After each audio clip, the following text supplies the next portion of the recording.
What we've tried to explore in this exhibition is the multiple ways that time exists. We can begin anywhere, but we might begin with the drawings of David Canern. At first sight, you think, this is a drawing, I can see it all in one go. But if you look closely, you see that it has been drawn very slowly, very carefully, line by line by line, and that each line has its own character and its own distinct travel through time. What's also extraordinary is that there are 425 lines in each drawing.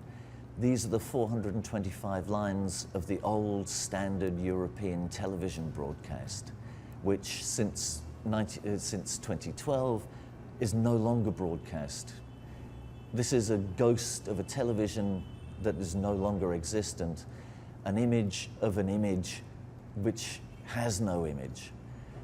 They multiple times lie over one another in David Canern's drawings, as in many ways they do over all the works that we see in this exhibition.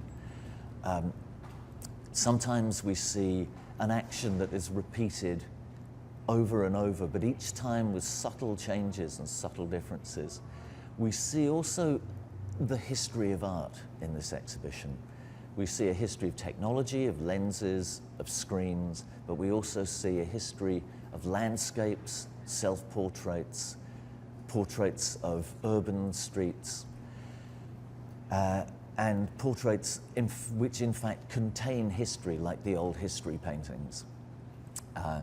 We have works here which also look at one of the great missing parts of the history, both of art and of technology, which is a history of the human body.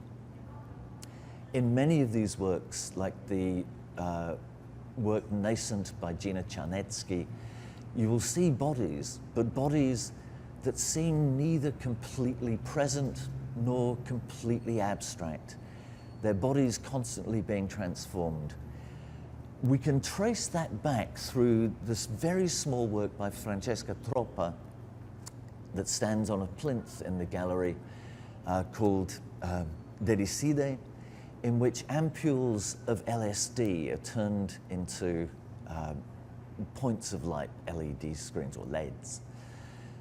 What is being referred to here is the strange fact that not all light comes from the sun or burning flames or from electronic devices, but our bodies themselves are causes of light. Our eyes produce light in a dark room, or when we see an after image from a bright, if we look at the sun, we see an after image, a bright glowing color that's produced by the nerves in the eye. And these are, of course, the hallucinations that were caused by LSD. So here in that little plinth with its solar panel, its LEDs, and its box still bearing the original legend from the 1960s of the early LSD hallucinogenic drug, is a small history of something that is surprisingly difficult to see in the art of contemporary optical media. And that thing is a human body.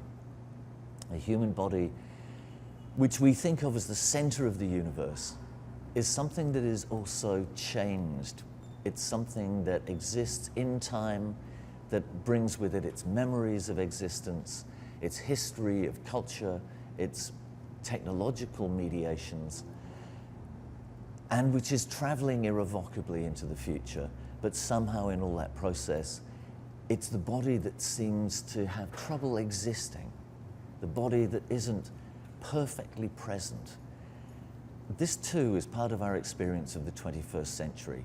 It is not just the city landscape portrayed by Daniel Crooks that becomes a surreal landscape where time is stretched, where spaces are reversed, where movement never quite agrees with our everyday perception. It is also that the bodies we see there, and in some way our own bodies as viewers, are transformed by that new experience of time.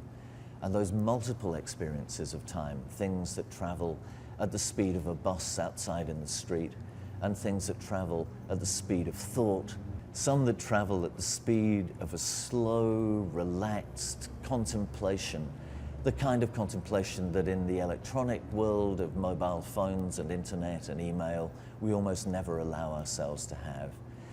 These artists work with many of the central technologies of the 21st century, with digital, with LED, with software. They help us to see in new ways the process of time and the process of change, which is the central experience of the 21st century.